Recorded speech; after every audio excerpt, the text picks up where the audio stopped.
Good morning and welcome to the From White Collar to Blue Collar podcast, the podcast for people looking to make the change. So, my name's Phil, and in today's episode, I want to talk about the importance of education for people such as yourself who are either looking to make the change from a white collar job to a blue collar job or have already made it and are starting out. So look at this photo right here, and this is what you may have an idea that it's going to be like, that you'll get a job in a wood shop or something like that, a welding facility, and you're going to have somebody who's going to sit there with you and teach you and explain things to you, and that's how you're going to get by, and that's how you're going to be successful in your new career. And it may very well be like that. There are just people who are good mentors and good teachers, and they will see somebody new and they will either make sure that they get trained sufficiently, or they will do it themselves. And that is definitely out there. But I think that is not always the case, and that may not always be the case because you are a fish out of water. You are stepping into a place unfamiliar to yourself, and it can possibly reflect in your body language. It can possibly reflect on the things you say, the things you do, and that you're nervous dealing with all these new machines and ways of doing things, and people can detect that, and then they lose confidence in you, and then they don't want to take the time to train you, and you get stuck doing menial tasks, and then you're not actually being the person that you were looking to be. You're not actually getting to the career that you imagined that you would have.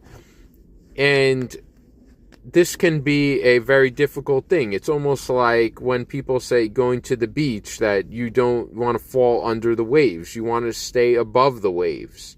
And the waves you can see as kind of like the resistance to all the roadblocks that are out there to you being educated and being trained. So I think that you have to look out for this. Now, I'm going to just make the disclaimer, as I always do, that there are all different types of blue-collar jobs. There's all different types of situations, and mine is really just limited to wood shops and cabinet shops and wood repair, and I don't really have practical experience on anything else except that.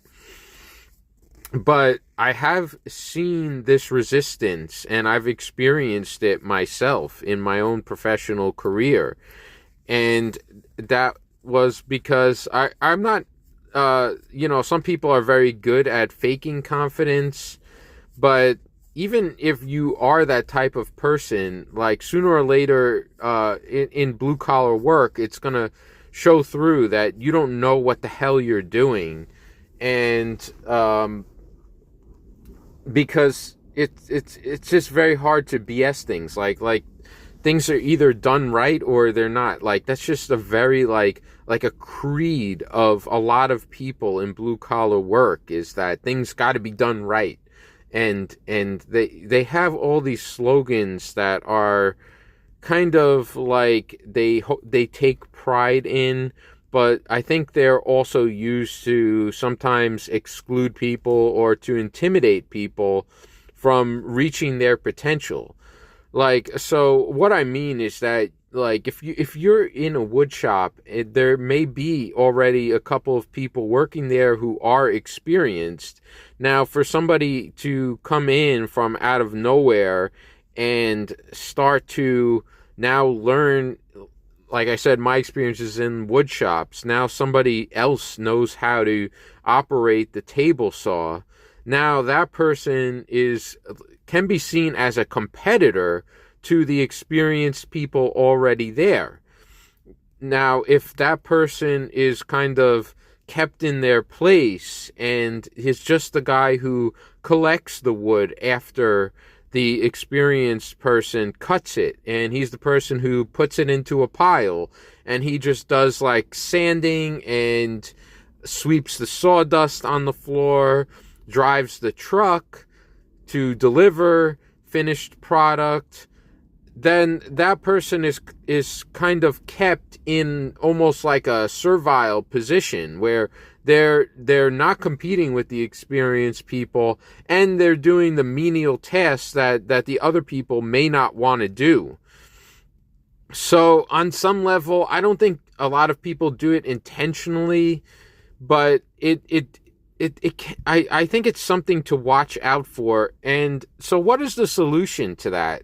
Right? So now it may also be that you're coming from, like, you've been a book author or something like that. And this is a true situation. I remember hearing about this from like a master carpenter, that he was put in a wood shop with a guy who had been an author, or he was the son of some famous author, and word about that got around the shop, and this guy started messing up, and he couldn't do things right.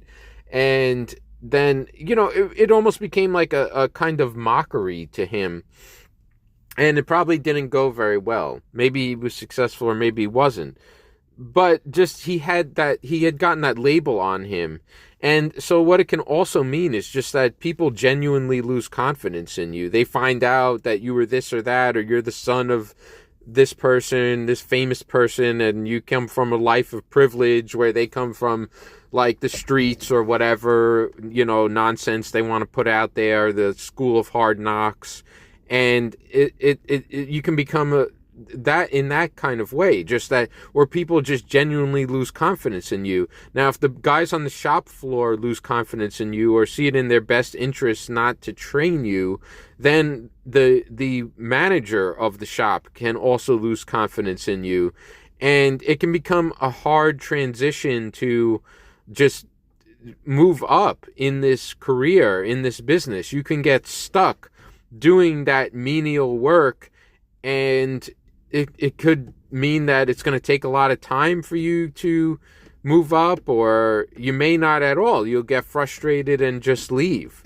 I heard about this from somebody trying to be a cook once, that she told me about this, and she actually quit. So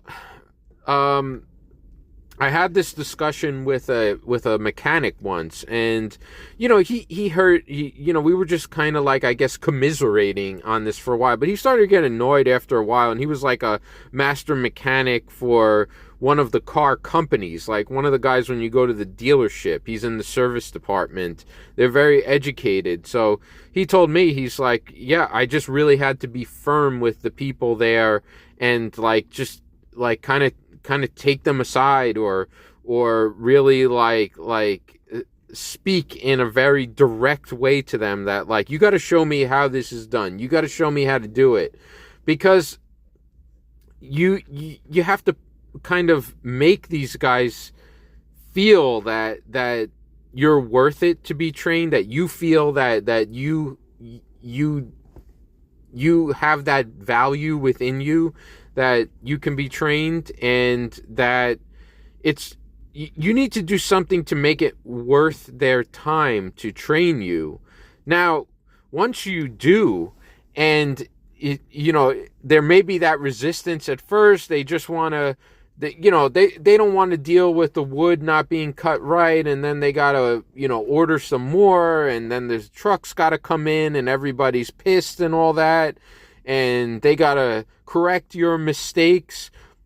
It's just a very, very hard point to be at. But now, once they start having that confidence within you, it could be, maybe not in that job, but somewhere else, somebody will see you as a partner, as somebody who can help them. Hey, maybe you can be the guy who can cut the wood, and you'll do it so good that guy can go take a break for a bit. He can go for a smoke break. He can take a longer lunch or something. He doesn't have to come in on the weekends. So it's getting over that hump right there, getting over that initial spot, go for it.